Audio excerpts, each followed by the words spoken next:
Le ministre turc de la Défense a vivement critiqué la Russie lors d'un sommet crucial de l'Organisation des Nations Unies à New York. Ouchar Goulart a défié Moscou du regard et a déclaré « La Crimée n'est pas à vous, et elle ne le sera jamais. La Turquie n'a jamais reconnu l'annexion illégale de la Crimée et nous sommes restés fermes depuis 2014, soutenant l'indépendance, la souveraineté et l'intégrité territoriale de l'Ukraine, y compris la Crimée. » Le message était fort, public et personnel.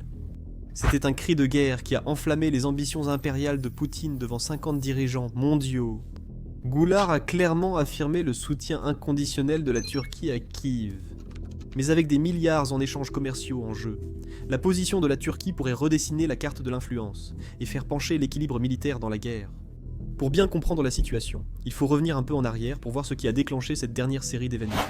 Le 24 septembre, le 5e sommet de la plateforme de Crimée s'est tenu aux Nations Unies à New York. Des dirigeants et diplomates mondiaux sont venus soutenir l'Ukraine face à l'occupation russe. Au sommet, le ministre turc de la Défense, Yashar Goulart, a réaffirmé que la Turquie n'a jamais reconnu l'annexion de la Crimée par la Russie et soutient pleinement l'indépendance et l'intégrité de l'Ukraine. Il a aussi évoqué le sort des Tatars de Crimée, estimant leur protection un devoir historique et moral. C'était un acte public de défi contre l'agenda et les plans de Poutine. Bien que provocante, cette déclaration de Goulart n'était pas unique. Plus de 50 dirigeants, dont ceux des États-Unis, du Royaume-Uni et de la France, ont signé la déclaration de New York dans les couloirs bondés de l'Organisation des Nations Unies. Le pacte a appelé à des sanctions plus strictes contre les soutiens de l'occupation, plus d'aide pour la désoccupation et une vigilance accrue sur les violations des droits en Crimée. C'était la façon pour le monde de dire qu'il en avait assez de Poutine. Pour Moscou, il ne s'agissait pas simplement d'un acte symbolique. Qu'une seule nation critique l'occupation pourrait être ignorée. Mais quand 50 pays s'expriment ensemble, leur poids est impossible à ignorer. La douleur est déjà visible dans l'économie russe. Cette nouvelle déclaration accentue la pression pour des mesures plus strictes. Ces mesures comprennent le blocage des navires russes dans les ports principaux et une baisse accrue des exportations d'énergie. Pour la Turquie, participer à cet effort contre Moscou est avantageux. Cela renforce la réputation d'Ankara comme pont entre Est et Ouest, resserre ses liens avec l'OTAN et montre son soutien aux Tatars de Crimée occupés. Et même si les propos du ministre étaient un peu plus militants cette fois-ci, la Turquie n'en est pas à sa première expérience. Elle répète le même message depuis un certain temps déjà. Le président turc, Erdogan, tient le même discours depuis des années. Il n'a pas relâché la pression.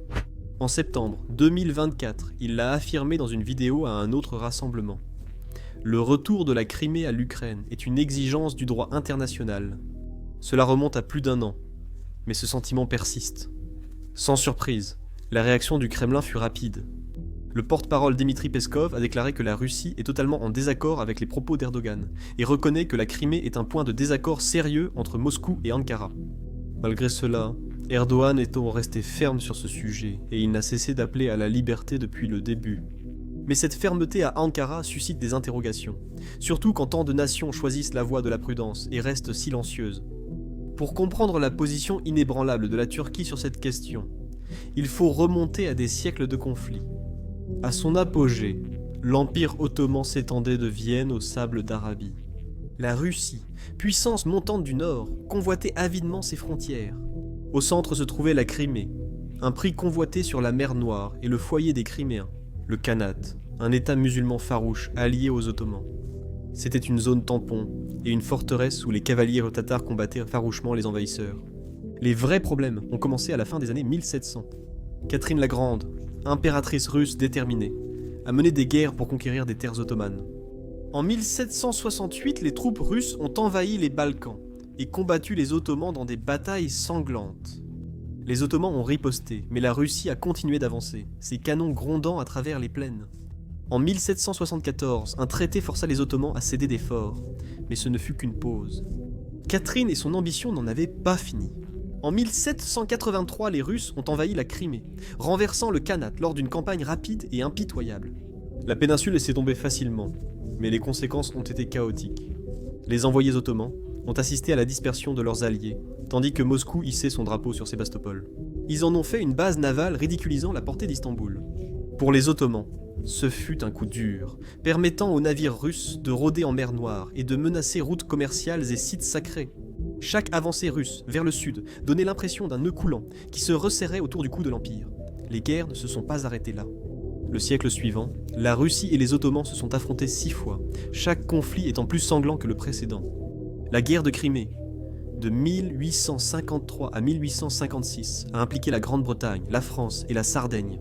Du côté ottoman, la Russie affirmait protéger les chrétiens orthodoxes dans les terres ottomanes, mais son véritable objectif était l'expansion. Les combats en Crimée virent les Alliés attaquer les plages sous le feu. Balaklava est célèbre pour la charge de la brigade légère. Imaginez 600 soldats britanniques chargeant dans la vallée de la mort face aux canons russes. Épique, non? Pourtant, les pertes s'accumulèrent. Plus d'un demi-million moururent au combat ou de maladies uniquement pour contrôler la péninsule. C'était comme une vieille querelle de famille qui ne s'est jamais vraiment terminée, où les rancunes duraient des générations entières. La Russie a continué à grignoter les frontières ottomanes, du Caucase au Danube, chaque victoire affaiblissant le sultan. Au début des années 1900, l'Empire vacillait et la Première Guerre mondiale l'a achevé en divisant ses terres, alors que la Russie tombait en révolution. La Crimée demeurait une épine, rappel d'une gloire perdue et d'une suspicion tenace. Ces cicatrices allaient bien au-delà des frontières, tracées sur une carte. Elles touchaient les gens, en particulier les Criméens, les Tatars dont l'histoire lie le cœur de la Turquie à cette rive lointaine d'une façon qu'aucun traité ne saurait rompre. Les Tatars, guerriers turcs des steppes, combinaient force mongole et foi islamique. Ils ont bâti un khanat resté des siècles sous protection ottomane. Ils partageaient langue, culture et liens familiaux avec les habitants d'Anatolie, les rendant plus cousins que simples voisins. Lorsque la Russie a pris la Crimée en 1783, les Tatars ont perdu bien plus que des terres. Ils ont perdu leur dignité. Des vagues de ressentiment ont suivi l'arrivée des agriculteurs slaves, repoussant les Tatars en marge de leur foyer. Le pire survient en 1944 sous Staline. Le gouvernement soviétique a accusé les Tatars d'avoir aidé les nazis, même s'ils avaient combattu pour l'armée rouge. Environ 20 000 Tatars ont été rassemblés au milieu de la nuit et entassés dans des wagons à bestiaux, avec très peu de temps pour se préparer. Aucun procès ni appel. Ils ont été envoyés en Ouzbékistan oriental et plus loin, souvent sans nourriture, eau ni abri. Des milliers de personnes sont mortes pendant le voyage à cause du froid, de la faim ou de maladies, et des communautés entières ont disparu. Les survivants se sont vus interdire de retourner en Crimée.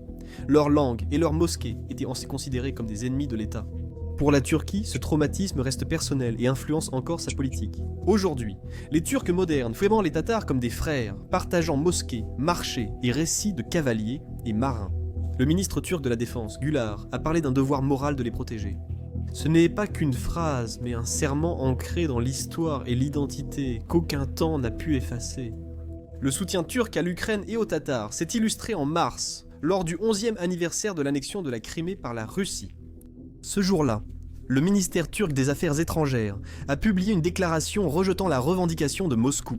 Les frontières de l'Ukraine sont soutenues, et la situation des Tatars de Crimée reste préoccupante. Pour appuyer ce message, Ankara a souligné plus de 200 arrestations de Tatars de Crimée depuis 2014. Beaucoup de ces affaires ont été jugées extrémistes, mais la Turquie parle de répression politique. Un exemple est l'arrestation d'Ahmet Bekarov, un homme connu pour la promotion des droits culturels et religieux. Il a été arrêté et accusé de liens terroristes, présumés selon la loi russe. L'arrestation de Bekarov a provoqué des manifestations en Crimée. Des personnes ont été détenues et des organisations de défense des droits de l'homme comme Amnesty International ont appelé à des enquêtes urgentes. Depuis l'exil, le leader tatar Rafat Choubatov a salué les actions de la Turquie. Il les a décrites comme une bouée de sauvetage pour notre peuple, un phare contre l'oppression de la Russie. La fermeture de 25 écoles tatares cette année et ces événements montrent que la position de la Turquie est une promesse de protéger une culture et une histoire communes, au-delà de la politique. Pour Ankara, défendre les droits des Tatars de Crimée relève d'un engagement profond, dépassant la diplomatie et lié à l'identité, la mémoire et la justice. Pour la Turquie, toute cette situation dépasse la diplomatie. C'est une mission ancrée dans l'histoire et la mémoire.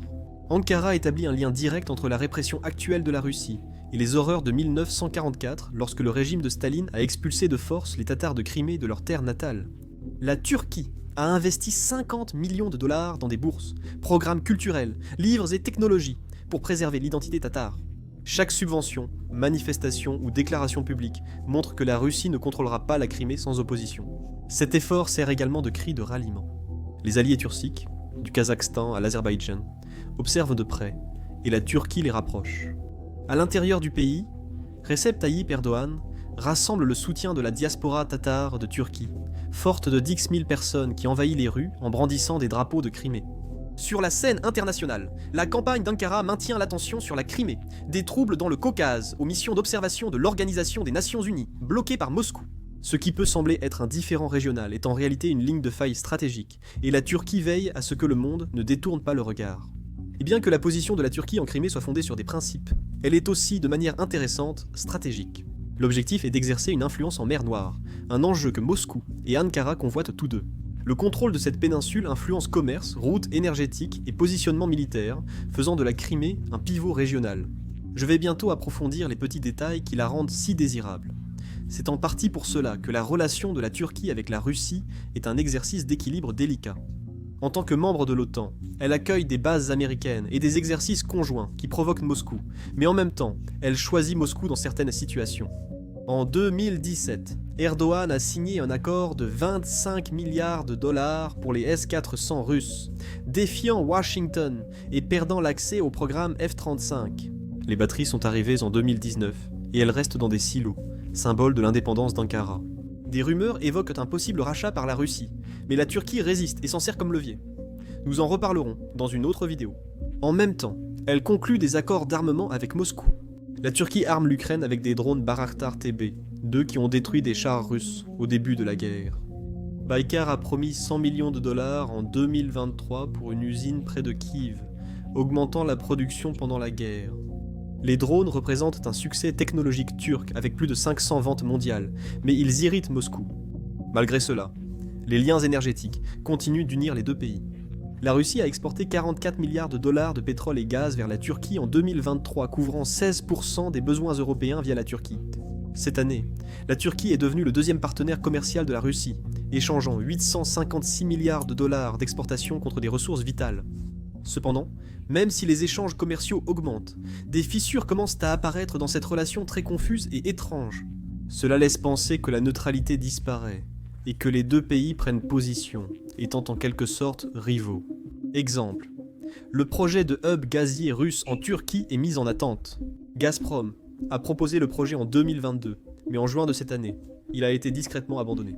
Le hub devait contourner les sanctions et faire de la Turquie l'accès principal de Moscou. Ankara a retardé les autorisations à cause des tensions sur la Crimée, jusqu'à l'abandon du projet par Gazprom. Cette seule action a coûté à la Russie environ 5 milliards de dollars par an. C'est aussi un signe clair qu'il y a des problèmes dans leur paradis. Dans cette situation, la stratégie de la Turquie est claire si l'on regarde du côté turc. Les experts appellent cela l'opportunisme adaptatif. En gros, Erdogan prend ce qu'il peut de Poutine, comme du gaz moins cher pour atténuer l'inflation, tout en évitant les accords qui pourraient le piéger. Ankara développe aussi des alternatives pour éviter toute dépendance à la Russie. Les importations du gazoduc Dix-AP d'Azerbaïdjan ont augmenté de 20%, faisant passer la dépendance au gaz russe de 40% à 30%. Cela renforce la Turquie et permet d'aborder la Crimée, puisqu'on ne peut l'ignorer. Recep Tayyip Erdogan semble jouer le jeu avec beaucoup de prudence, même dans d'autres secteurs qui ne sont pas liés à l'énergie. Cela montre que leur relation repose sur la nécessité, pas sur la confiance. Il y a une tension constante, des réajustements fréquents, et une danse prudente entre la coopération et la confrontation. Cela rend la Turquie imprévisible, mais déterminée. Même lorsque sa position sur la Crimée peut sembler imprévisible, elle suit une stratégie claire. Ankara ne fait pas que réagir à l'occupation russe. Elle agit activement pour empêcher Moscou de prendre le contrôle. Cet effort implique histoire, diplomatie et puissance militaire, et les enjeux dépassent l'Ukraine. Ils s'étendent sur la mer Noire, où l'influence se joue par les routes commerciales, l'énergie et la puissance militaire. Sébastopol est au centre de tout cela. La Russie a fait de ce port de Crimée une forteresse de sous-marins et de systèmes menaçant le flanc sud de l'OTAN. Si Moscou garde la Crimée, l'Ukraine perd un levier naval essentiel, et la Turquie en ressent directement l'impact. 3% du transport maritime mondial transite par la mer Noire et les ports turcs.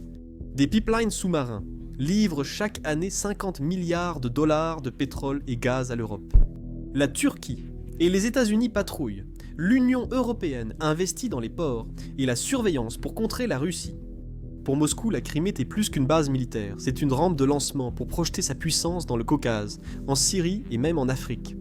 Ainsi, pour la Turquie, au-delà de l'émotion et de l'histoire, garder la Crimée contestée, c'est préserver son influence. Il s'agit de protéger son économie et son rôle régional. Une analyse de Chatham House en juillet 2025 clarifie la situation de la mer Noire. Pendant 20 ans, l'Europe et l'OTAN ont sous-estimé la volonté russe de dominer la région. Ils l'ont considérée comme un coin tranquille, au lieu du point stratégique qu'elle est réellement. Cette sous-estimation a permis à Moscou de renforcer discrètement sa puissance en investissant dans navires, sous-marins et missiles. Après avoir pris le contrôle, elle a utilisé des tactiques hybrides pour garder ses rivaux vigilants. Cela inclut des cyberattaques sur la navigation, de la désinformation tatare et des provocations navales. Dans le cadre de cette stratégie, la Turquie répond à la montée des tensions en mer Noire avec prudence et stratégie. Des patrouilles conjointes en Roumanie ont déjà intercepté 15 navires suspects cette année, ce qui montre qu'Ankara prend au sérieux la protection de ses eaux. Le concours paraît d'abord inégal. La Russie consacre 20 milliards à moderniser sa flotte, tandis que la Turquie investit 3 milliards dans les drones. Selon un rapport de Chatham House, il s'agit aussi de pression économique, pas seulement de puissance militaire. La pression se manifeste quand la Russie ferme les ports. Cela perturbe 10% de l'approvisionnement mondial en blé et fait grimper le prix du pain de 25%. Dans des endroits comme le Caire et Karachi, la Turquie, qui contrôle les détroits, a le pouvoir de changer la situation. Par le passé, le président Erdogan a aidé à relancer les expéditions de céréales grâce aux discussions d'Istanbul, même en faisant face à des menaces de la part de la Russie. Cette initiative a permis d'éviter une crise alimentaire qui aurait pu toucher des millions de personnes. À l'avenir, les enjeux sont encore plus importants. La mer Noire possède des champs gaziers qui pourraient produire 23 milliards de mètres cubes d'ici 2030. Ce potentiel attire déjà des acteurs mondiaux comme la Chine, qui voit dans les pôles énergétiques turcs un moyen d'élargir son influence. Si la Russie consolide sa mainmise sur la Crimée, elle pourrait provoquer des pénuries d'énergie ou des vagues migratoires en Méditerranée. Cela toucherait directement l'OTAN. Pour la Turquie, soutenir l'Ukraine et renforcer les exercices de l'OTAN, c'est défendre ses intérêts et garder le contrôle régional. Le Bosphore est central dans cette stratégie. Selon la Convention de Montreux de 1936, la Turquie décide quels navires peuvent passer en période de crise. En 2022, Erdogan a bloqué les navires de guerre des pays hors mer Noire grâce à ce pouvoir. Ces 18 miles de voies navigables accueillent chaque année 40 000 navires, dont des exportations cruciales de blé ukrainien. Si la Russie contrôle entièrement la Crimée, la Turquie pourrait perdre de l'influence sur ses routes. La flotte russe modernisée, après 10 milliards de dollars d'investissement, pourrait bloquer le commerce ou menacer les pétroliers.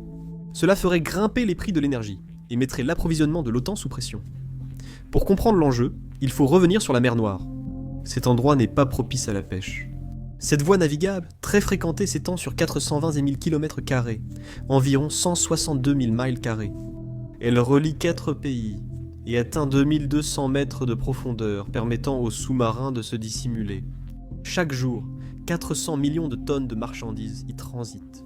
Cela englobe l'huile de tournesol ukrainienne et les métaux bulgares présents en Europe, mais la principale richesse reste l'énergie. Les gisements de gaz sous la mer pourraient chauffer des millions de foyers. Des gazoducs comme Turkstream acheminent du gaz russe vers la Turquie puis l'Europe. La puissance militaire dans la région complexifie la situation malgré les sanctions et obstacles politiques. La flotte russe de la mer Noire, basée à Sébastopol depuis 1783, comprend 80 navires. Certains de ces navires tirent des missiles pouvant atteindre 1000 km à l'intérieur des terres. Après l'annexion de la Crimée, la Russie a investi des milliards pour faire de Sébastopol une base majeure. La marine ukrainienne, gravement endommagée en 2014, n'a plus que quelques patrouilleurs à Odessa. Ces navires sont limités par les mines et les menaces de drones. La Turquie a réagi avec sa propre force navale. Elle utilise 16 frégates et corvettes pour patrouiller depuis Istanbul, faire respecter des zones d'exclusion aérienne pour les drones et surveiller les mouvements russes. Comme la Turquie contrôle les détroits, elle peut bloquer le trafic naval. En 2022, Erdogan a bloqué les navires non riverains de la mer Noire, retardant les destroyers américains et donnant plus de temps à l'OTAN pour réagir. L'affrontement est crucial. Contrôler la mer Noire permet d'influencer la Méditerranée, couper les approvisionnements de l'OTAN ou protéger les ports russes. L'accord céréalier, négocié par la Turquie en 2022, a révélé l'importance des enjeux. Avant l'accord, la guerre avait bloqué 25 millions de tonnes d'exportation, faisant bondir les prix alimentaires de 30% et causant des émeutes en Afrique. Lorsque la Russie s'est retirée de l'accord, la Turquie a poussé pour un nouvel accord. Cela a stabilisé les marchés, mais a aussi montré la fragilité de la région. Avec les missiles ATACOM frappant Sébastopol, la flotte russe a perdu 20% de ses navires. Certains sont endommagés, d'autres coulés, et les autres sont forcés de battre en retraite. La Russie et la Turquie comprennent tous deux ce qui est en jeu. Quand un camp domine, l'autre perd en influence. Les Russies cherchent l'accès au sud pour soutenir sa présence militaire en Syrie. La Turquie soutient l'Azerbaïdjan au Nagorno-Karabakh. En 2020, les drones turcs ont aidé l'Azerbaïdjan à remporter ce conflit et à protéger les routes énergétiques. C'est un jeu à somme nulle. Les falaises de Crimée pourraient être décisives. La stratégie d'Erdogan en tient compte. Défier la Russie est risqué. Le gaz peut être coupé, les usines ralentir, le commerce baisser, et le tourisme russe, qui a rapporté 4 milliards de dollars à la Turquie l'an dernier, diminuer. Des cyberattaques ou des conflits par procuration en Syrie restent possibles, mais les gains sont élevés. Soutenir l'Ukraine améliore la réputation de la Turquie dans l'OTAN et pourrait lui permettre d'obtenir 20 milliards de dollars de contrats de défense, dont la vente de F-16 américains. Cet exercice d'équilibre a conféré à la Turquie un rôle unique, membre de l'OTAN et négociateur clé dans une région très tendue. Son partenariat avec l'Ukraine inclut des usines de drones et des exercices navals communs.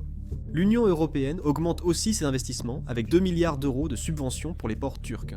Cela a augmenté le commerce de 15% et renforcé les liens économiques de la Turquie avec l'Europe.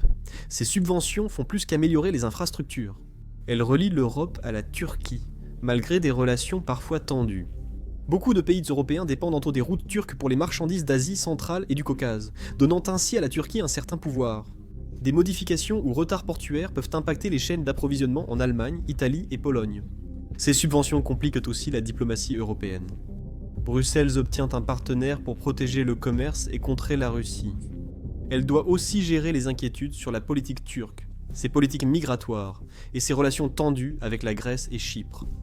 Ces problèmes persistent, même lors de réunions amicales, rendant la situation plus complexe. En achetant énergie et biens à la Turquie, l'Europe fait d'Ankara un fournisseur et un négociateur. Cela lui donne un levier pour aborder les réformes, les règles douanières et les accords migratoires. En envoyant 2 milliards d'euros au port turc, l'Europe transmet aussi ce message. Nous avons besoin de vous. La voix de la Turquie devient plus forte sur la Crimée et la mer Noire, rendant plus difficile pour les dirigeants européens d'ignorer Ankara. La Turquie n'est plus seulement un pont entre les régions, c'est un gardien. Cela modifie la vision européenne de la Russie, la Crimée et la Turquie. Erdogan gagne en popularité dans le pays. Il se présente comme un protecteur des peuples turcs, des Tatars aux Ouzbeks. Dans ce pays où 80% ont des origines d'Asie centrale, le message résonne. Les sondages indiquent que sa popularité a grimpé de 7 points après sa position sur la Crimée. Cela correspond à son image, un dirigeant qui s'est plié quand il le faut, mais qui reste ferme sur les questions d'honneur. Ce schéma est familier. En 2016, lorsqu'un avion russe est entré dans l'espace aérien syrien, la Turquie l'a abattu. Les tensions ont augmenté, le tourisme a chuté de 40%, mais Erdogan a fait la paix, signé des accords gaziers et soutenu des groupes contre Assad. La Crimée suit le même modèle. C'est une autre ligne rouge où la Turquie montre sa force sans rompre complètement les liens. Pour revenir à ce territoire contesté, le champ de bataille en Crimée a changé. Il y a 1 an, reprendre la péninsule paraissait irréaliste pour l'Ukraine. Aujourd'hui, ce scénario est pris au sérieux par les militaires et diplomates. Les armes occidentales frappent plus loin que jamais, les forces ukrainiennes testent les défenses russes, et Moscou a du mal à tenir sa position. Les contre-offensives de l'Ukraine à Kherson et à Zaporizhia ont déjà perturbé des routes d'approvisionnement clés. Les nouveaux systèmes américains, comme les Ground Launched Small Diameter Bombs, lancés par High Mobility Artillery Rocket System, frappent désormais des cibles en Crimée auparavant inaccessibles. Avec l'appui de l'OTAN et du renseignement local, les forces spéciales ukrainiennes ont mené des raids derrière les lignes ennemies. Ils ont détruit des stations radars, saboté des dépôts et forcé la Russie à déplacer des unités d'élite à Sébastopol. Ce redéploiement a affaibli la mainmise russe ailleurs et révélé des fissures désormais visibles depuis les airs. Des images satellites révèlent une nette chute de l'activité aérienne depuis les aérodromes de Crimée. Les Su-34 et d'autres avions lourds ont été transférés à Krasnodar, à l'est. Ce n'est pas une nouvelle stratégie, mais une retraite, sous la pression. Pour la première fois depuis 2014, le contrôle russe sur la Crimée est contesté, non seulement verbalement, mais aussi militairement. Ces développements ont attiré l'attention de l'OTAN. Les dirigeants occidentaux expriment un soutien plus ferme à l'Ukraine, et l'Union européenne, autrefois prudente, commence à s'exprimer plus hardiment. En coulisses, des plans de reconstruction se dessinent déjà. Les entreprises turques visent à diriger d'importants projets d'infrastructures comme ports, chemins de fer et réseaux énergétiques. Des milliards d'investissements sont prévus, Ankara vise un rôle central, tandis que la Russie s'installe. Près de 50 000 soldats sont maintenant en Crimée, entourés de tranchées et de champs de mines. Situation difficile. Beaucoup de soldats tombent victimes de leur propre défense.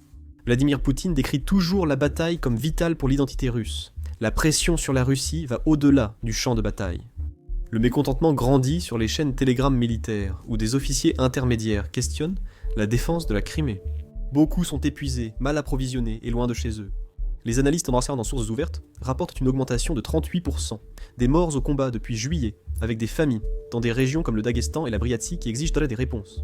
Ces communautés ont subi le poids des campagnes précédentes. Maintenant, elles réagissent, et le Kremlin le sait, et la Turquie observe tout cela se dérouler.